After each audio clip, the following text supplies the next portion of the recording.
Hi guys, it's Sam and I'm back with another video for lawnfawn. Today I'm making a card with the new Simply Celebrate More Critters stamps and dies, a Bug Deal stamps and dies, the Grassy borders, stitched hillsides borders, and puffy cloud borders. And now we're going to start coloring in all these images.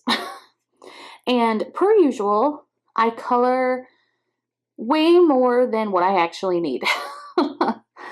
Because apparently when I plan a card in my head, I think it is about the size of an 8.5 by 11 sheet of paper.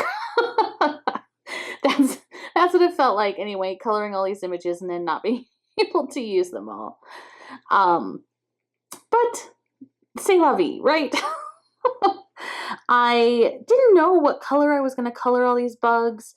I started with the roly-polies because, first of all, they're adorable. Second of all, gray, that's easy.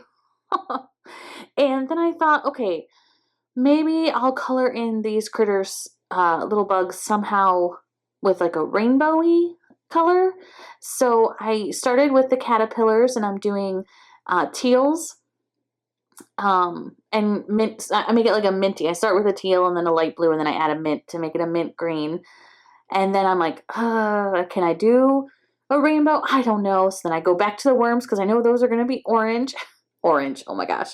I know those are going to be brown. So that's easy to do. And here I am just thinking, think. And I decide, well, it's not going to work with rainbows, but I'll just add some rainbow colors when I can. And I started to color the cute little ladybugs. All of these images are so easy and simple to color. You can see I'm basically just using 2 colors each. Sometimes I use 3 colors. For instance, I still use the dark brown and the carmine red and the red orange when I make the ladybug colors.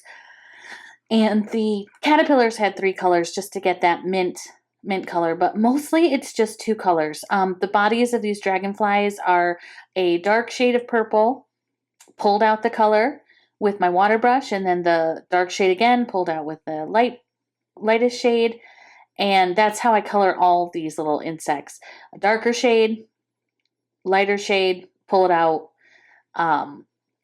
Of course, they all get pink cheeks because I can't stop myself. I end up coloring these little butterflies orange, and they're super adorable orange. I thought, oh, that's perfect. They're little monarchs. But it turns out I need them to be red. So what you don't see is later me coloring in their wings a pinky red, kind of similar to but different. It looks different than the ladybugs because there's already orange there. I just color right over it with my zig markers, and that was that. But look how cute they are in orange too. You can see them in orange and red. I then moved on and colored my leaves. They're all colored the same exact way. Dark green, medium green, lightest green, leaving white space at the end, not colored in, and then I use my damp water brush to pull out the color.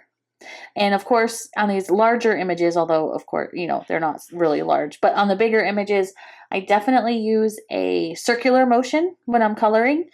I find that works out best for me when I'm coloring with Zig Clean Color Real Brush markers. It eliminates like the brush stroke, and as always, not a lot of water, just a little bit of water. And you can see my middle finger there is completely covered in marker because when I'm coloring, I like to wipe off the tip of my marker if I'm using a light marker on a dark color to keep it less contaminated. And it goes on my fingers. I don't know why. That's just how I've always done it. Didn't realize I did it until I did, and then by then it was too late for me to stop. So my finger is an extension of a craft tool, basically. I did use 3 colors for these tree branches: dark brown, mustard color, and a beige. And of course, the slightly damp water brush. and then my cat Sedona decided to jump up and make a mess of things. Luckily, she got distracted pretty quickly, but yes, we call her my puppy because she follows me from room to room, so she's always near me. Okay, so I'm going to start ink blending, and I'm using twisted citron on the lightest parts of these. I cut them with the puffy cloud borders, but they're actually the treetops for my card.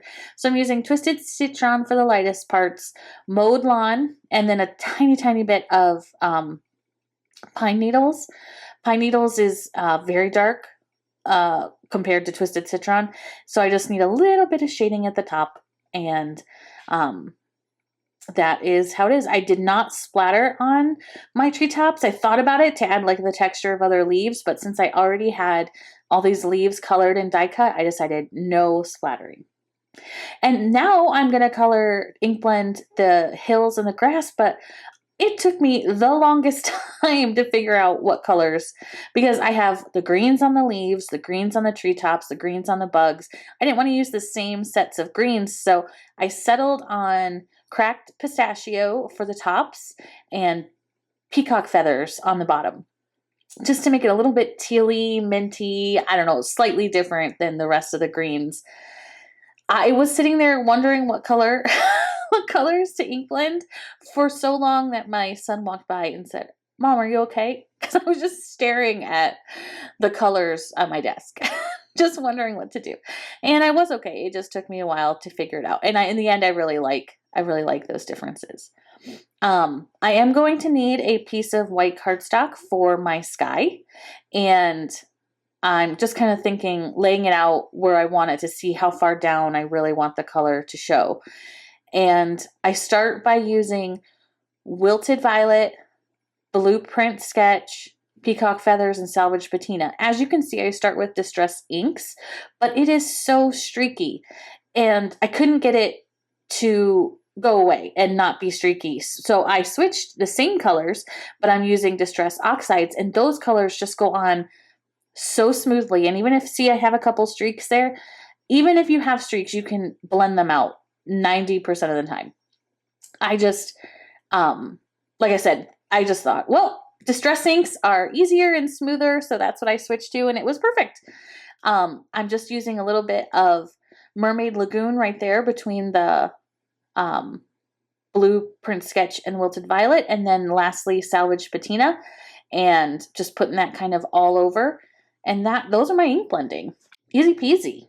Next, I'm folding the card base of my card because I'm going to need to trim the top part to put the acetate on as my card front. So I'm stepping away to cut it, and as you can see, I have maybe an inch or two or inch and a half of the card flap of my card base, and I am going to attach it, attach my acetate to the top with glue so it's not going anywhere. And I made sure not to leave too much of a flap. The treetops are going to cover that part. But as you can see, it is a way to attach the acetate to the front of my card without really showing it. And look, no flap, just the acetate. So I'm like, okay, cool, that works. I'm going to attach my treetops, and I'm just attaching it right on top of the acetate. That is the card front. And I use regular adhesive and glue. The regular adhesive helps it not move in right then, and then the glue helps it stay forever. Here I'm just kind of trying to basically set up my card to see how it's going to look, and to kind of measure loosely where I want each border to end up to still create the scene. And so I'm just going to attach the grassy hills and grass the same way to the acetate. And here I go, adding everything else to my card. A little bit of adhesive, a little bit of glue. This lawnfawn glue is the best. It allows you to move it while you have it on your card, but it doesn't, like you can still wiggle it around if you need to make adjustments. I use the very large tree branch on the right to go into those canopies, and then the small tree branch on the left with a second large branch on the left as well, just because I like things in threes. And I love how that kind of looks like, you know, a forest, entryway into a forest. And I'm tucking them under the canopies and hanging off the bottom edge just to create the look of the scene. And because it's all on acetate, I can kind of wipe off any extra glue that comes up with a wet wipe, and no one is the wiser. Okay, so this is basically what the card is going to look like. I had to see it all with my mind's eye, and now I'm just going to attach it all. There's the bugs with the red colored butterflies instead of the orange ones. And I just think the red pops a lot better than the orange. And I thought, well, since there's already red ladybugs, that'll help. Anyway, I put the sentiment right under that line of bugs, popped up with foam tape. I am attaching all these leaves with just the glue gun, with the jumbo glue tube. The ladybug at the top and this cute little worm have foam tape, so there's a little bit of dimension as well as the sentiment. The speech bubble also has foam tape. I am trying to get these cute little roly-polies underneath, just so their legs are a little bit underneath the hill. And I love this little roly-poly that I am also popping up with foam tape. Last minute addition, I called an audible. It needed to be popped up. And then I had a little bit of glue leakage, so I just used my wet wipe to wipe it up off the acetate. And then I'm just attaching these leaves underneath my tree top and around the tree branches. And I like the ones that have the bites taken out of them because they're so cute. And it looks pretty cute, but wait till I add the sky. I'm just attaching it with my glue, my adhesive gun, and then I'm going to add these little cute little butterflies right on the sky underneath the acetate so they're peeking through. And I'm going to finish the sentiment off with the heat embossing in white onto the Distress Oxide blended background. And it is just going to say congrats because, you know, it's a really bug deal. And there it is, a really bug deal. It's such a fun, unexpected element on a card. I love the celebratory feel of these bugs for you and how inside it just has, it continues the scene a little bit. And that's my card. I hope you all enjoyed it and be sure to check it out on the Lawnfawn blog. Bye.